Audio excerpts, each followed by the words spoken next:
Ni hao, Taja hao. So, for today's my video guys, ay tuturuan ko yung mga first timer na pupunta dito sa school natin, sa Junior Girls High School. Pag galing kayo dito sa Doming guys, sa Doming Station, baba kayo dito sa exit 3 at makikita nyo itong Family Mart. So, pag nakita nyo yung Family Mart guys, tawid lang po kayo dyan. Nakari nyo, within 5 minutes po makikita nyo yung school na Junior Girls High School sa bandang kaliwa. So, madali lang itong makita guys, hindi kayo maliligaw.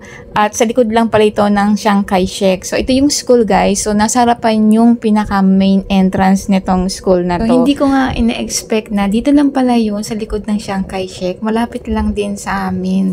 So, hindi ko na kailangan pumunta ng Dongming Station para pumunta dito. So, yung school natin, yung room ay nasa 4th floor. Sakay kayo ng elevator. So, nandyan makikita nyo dyan yung room 410.